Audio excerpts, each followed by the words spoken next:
જે પાર્ટીમાં જે ઘટના બની છે ત્યારબાદ શું પોલીસે એક્શન લીધી છે અને આરોપી ક્યાંથી પકડાયો? ગઈ 14મી નવેમ્બર 2024ના રોજ પારડીના મોતીવાડા વિસ્તારમાં નિશાળ ફળિયા વિસ્તારમાં એક દીકરી 19 વર્ષની દીકરીને હોસ્પિટલ લાવવામાં હતી સાંજના 6:30 વાગ્યાના અરસામાં, અને દીકરીનું શંકાસ્પદ હાલતમાં મૃત્યુ થયેલું જણાતા તાત્કાલિક પોલીસની તમામ ટીમો ત્યાં પહોંચી ગઈ હતી.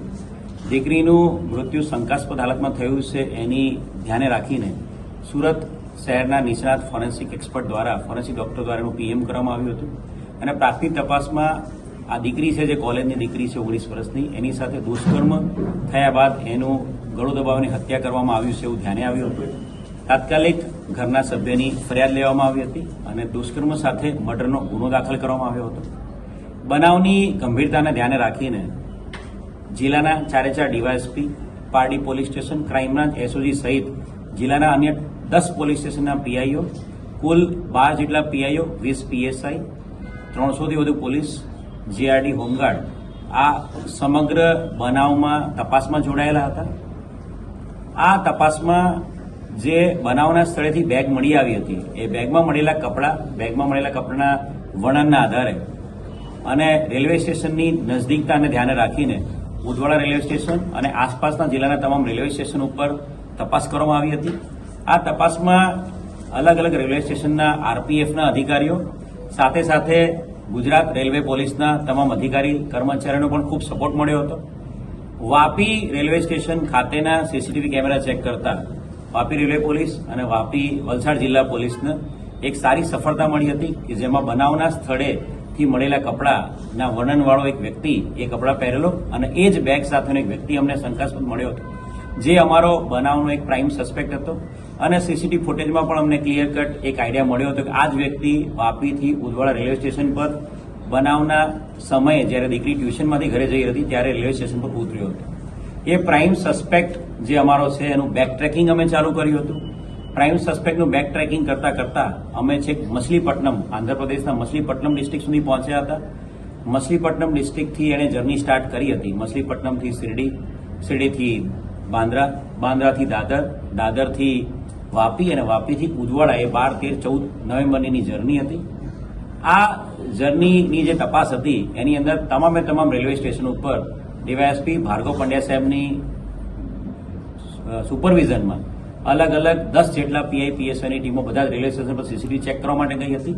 અને એમાં મળેલા સીસીટીવી ફૂટેજ આધારે વલસાડની અલગ ટીમો જે Nashik jail, Thane jail, Palghar jail, Navsari jail, Lajpor jail સહિત અલગ જેલોમાં આ વ્યક્તિના વર્ણનવાળો કોઈ વ્યક્તિ મેચ થાય છે તપાસ માટે ગઈ હતી. અને એમાં લાજપોર જેલમાં એક મોટી સફળતા વલસાડ પોલીસને મળી હતી. લાજપોર જેલ દ્વારા જે સોફ્ટવેર છે એના ડેટામાં જોધપુર સેન્ટ્રલ જેલમાં એક 18મી મે 2024ના રોજ છૂટેલો એક આરોપીના સાથે આ 80% આપણા આરોપી પ્રાઇમ સસ્પેક્ટનું વર્ણન મેચ થતું હતું. આપણો જે સસ્પેક્ટ હતો એ ડાબા પગેથી અપંગ છે, એ પગે એના લેફ્ટ લેગમાં ડિફોર્મિટી છે.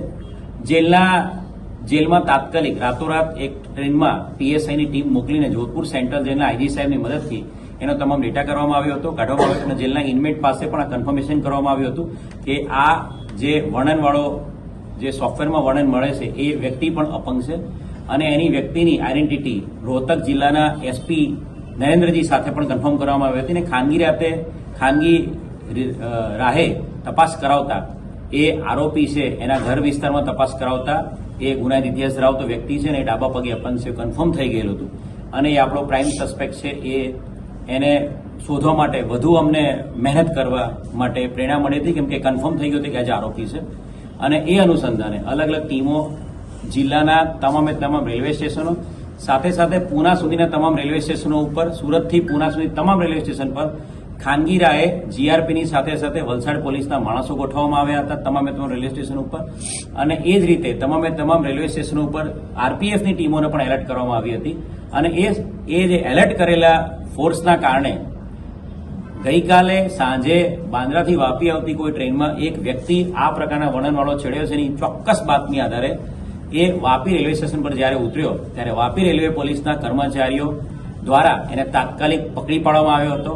અને એ આરોપીને પકડીને આરપીએફ અને જીઆરપી જેણે એને પકડ્યો છે એ લોકોએ વલસાડ જિલ્લા પોલીસને સોંપ્યો છે.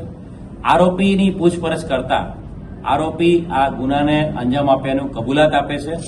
આરોપીનું નામ રાહુલ કરમબીર જાટ છે. એ પોતે 29 વર્ષનો છે. રાહુલ કરમબીર જાટ એ મોખરા ખાસ વિસ્તાર છે રોહતકનો, ત્યાંનો વતની છે. એના પરિવારમાં એના પિતાજી છે, એનું મૃત્યુ થયું છે. એની માતા ત્યાં સિનિયર સિટીઝન છે અને એનો એક ભાઈ છે. રાહુલ નાનપણથી જ ચોરી ચકારીની ટેવવાળો છે. 4થા 5મા ધોરણમાં અભ્યાસ કરતો ત્યારથી એ સાયકલ ચોરીને એના ગુનાઓમાં શરૂ થઈ ગયેલો હતો. 5 ધોરણથી વધારે એનો અભ્યાસ નથી. એનો ગુનાહિત ઇતિહાસ ચેક કરીએ તો ટોટલ 13 જેટલા ગુનાઓ અપહરણ, ચોરી, લૂંટ અને આર્મ્સ એક્ટના ગુનાઓ એની વિરુદ્ધ દાખલ થયેલા છે. એ મોટા ભાગે અલગ અલગ રોડવેઝમાં, હરિયાણા રાજસ્થાનની રોડવેઝની ટ્રકોમાં ડ્રાઈવર અને ક્લીનરીનું કામ કરે છે. એટલે ભારતભરમાં એની મુવમેન્ટ થતી હોય છે અને હેન્ડીકેપ હોવાના કારણે ટ્રેનમાં દિવ્યાંગોને માટેની અલગ બોગી હોવાના કારણે અને ટિકિટ લેવી ના પડતી હોતી મેક્સિમમ ફ્રી ટાઈમમાં ટ્રેનમાં એ જર્ની કરતો હોય છે. આરોપીને અટક કર્યા પછી તમામ ડીવાયએસપી, ક્રાઇમ બ્રાન્ચ, એસઓજી તમામ પોલીસ દ્વારા ગઈકાલે આખી રાત એની પૂછપરછ કરવામાં આવી હતી. એના જે ટેકનિકલ ડેટા મળ્યા છે એ અને એની પૂછપરછ કરતા એ ખૂબ મોટી સફળતા વલસાડ જિલ્લા પોલીસને મળી છે.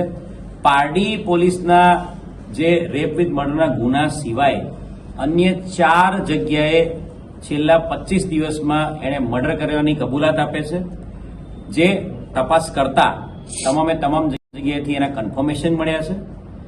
કર્ણાટકા રાજ્યનું મેંગલુરુ છે, ત્યાં એક વ્યક્તિની એણે 25મી ઓક્ટોબરે હત્યા કરેલી છે. એ ગળું દબાવીને ટ્રેનની અંદર જ હત્યા કરે, જેમાં મર્ડરનો ગુનો ત્યાં દાખલ થયેલો છે, જ્યાં અનડિટેક્ટ છે. એ જ રીતે પશ્ચિમ બંગાળના હાવરા જિલ્લામાં 19મી નવેમ્બરે એક તબલાવાદક, એક તબલા પ્લેયર, એક મેલ પર્સન, પુરુષ વ્યક્તિનું પણ એણે ચાકુથી મર્ડર કરીને ટ્રેનમાં જ મર્ડર કર્યું છે અને લૂંટ કરીને એની ભાગી ગયેલો છે 19મી નવેમ્બરે. અને ગઈકાલે જ્યારે એને વાપીમાં પકડવામાં આવ્યો છે ત્યારે ગઈકાલે વહેલી સવારે પણ આંધ્રપ્રદેશ, તેલંગાના રાજ્યના સિકંદરાબાદ વિસ્તારમાં એક મહિલાની સાથે એણે દુષ્કર્મ અને એનું ગળું દબાવીને હત્યા કરેલી છે. એમાં પણ તેલંગાના સિકંદરાબાદમાં મર્ડરનો ગુનો દાખલ કરવામાં આવ્યો છે. આ 3 કેસો કર્ણાટક રાજ્યનું મેંગલુરુ પોલીસ સ્ટેશન, પશ્ચિમ બંગાળનું હાવરા અને તેલંગાનાનું સિકંદરાબાદ, એની સાથે સાથે પૂના કન્યાકુમારી ટ્રેન 17મી થી 21મી ઓક્ટોબર વચ્ચે એક મહિલાનું પણ એણે મોલેસ્ટેશન, રેપ વિથ મર્ડર કરેલાની કબૂલાત આપી રહ્યો છે. જે બાબતે ત્યાંની લોકલ પોલીસ તમે જાણ કરેલી છે.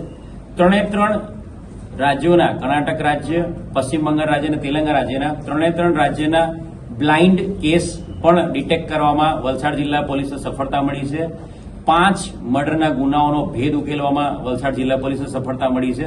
અને આ તમામ પોલીસને વલસાડ જિલ્લા પોલીસ દ્વારા જાણકારી આપવામાં આવી છે. અને તમામ જે તપાસ દરમિયાન જે ડેટાઝ અમને મળેલા છે એ તમામ ડેટાઝ પણ એમને પ્રોવાઈડ કરવામાં આવ્યા છે. ખૂબ મોટી સફળતા માનનીય ગૃહ રાજ્યમંત્રી હર્ષ સંઘવી સાહેબના માર્ગદર્શનમાં, ડીજીપી વિકાસ સહાય સાહેબ અને ઇન્ચાર્જ રેન્જ આઈજી રાઘવેન્દ્ર વત્સ સાહેબના માર્ગદર્શનમાં સફળતા મળી છે. અને એક મોટા સિરિયલ કિલરને પકડવામાં, ખૂંખાર હત્યારાને પકડવામાં વલસાડ જિલ્લા પોલીસે આજે ખૂબ સારી કામગીરી કરી છે. ઉજવાડાની જે યુવતી હતી એને આને કઈ રીતે ટાર્ગેટ કર્યો? એ દિવસે શું ઘટના બનેલી? એ દિવસે જે ઘટના વાત કરીએ તો એ વ્યક્તિ છે જે આરોપી રાહુલ જાટ, એ દાદરથી વાપીની ટ્રેનમાં એ અરાઉન્ડ 2 વાગ્યાની આસપાસ ઉતર્યો હતો અને વાપીથી ઉજવાડા જતી ટ્રેન એને સામેના પ્લેટફોર્મ પર દેખાઈ. એ પ્લેટફોર્મ 2 પરથી કૂદીને પ્લેટફોર્મ 1 પરના છેલ્લા ડબ્બામાં, દિવ્યાંગ ડબ્બામાં ચડી ગયો હતો. અને 2:30 જ્યારે ટ્રેન ઉદવાડા પાસે આવી ત્યારે ઉદવાડા પરથી ઉતરી ગયો હતો અને સામેના પ્લેટફોર્મ પર જ્યારે વોક કરી રહ્યો હતો ત્યારે આપણી દીકરી જેનું દુષ્કર્મની હત્યા થઈ છે, દીકરી, એના રૂટીન નિત્યક્રમ પ્રમાણે ટ્યુશનનો પહેલો દિવસ હતો ત્યારે એ પ્લેટફોર્મ પરથી, પ્લેટફોર્મના એન્ડથી એ ટ્રેક ઉપરથી ચાલીને સામે જે નિશાળ ફળિયા જવાનો રસ્તો ત્યાં ચાલતી જતી હતી. છોકરી ફોન પર વાત કરી રહી હતી ત્યારે એને એની નજર પડી હતી કે આ એકલી દીકરી જઈ રહી છે. એની નજર પડતા એનો પીછો કર્યો હતો અને જ્યારે અવાવરું જગ્યા જ્યાં કોઈ વ્યક્તિની મુવમેન્ટ નહોતી, નિશાળ ફળિયાથી 300 મીટર પહેલા, ત્યારે એનું મોઢું દબાવી દીધું હતું, એને બેભાન કરી દીધી હતી અને એને જે ઝાડીવાળો એરિયા છે એમાં ફેંકીને એની સાથે એને દુષ્કર્મ કર્યું હતું અને એની આઈડેન્ટિટી છતી ના થાય એટલા માટે એણે દુષ્કર્મ કર્યા બાદ એનું ગળું દબાઈને એની હત્યા કરી.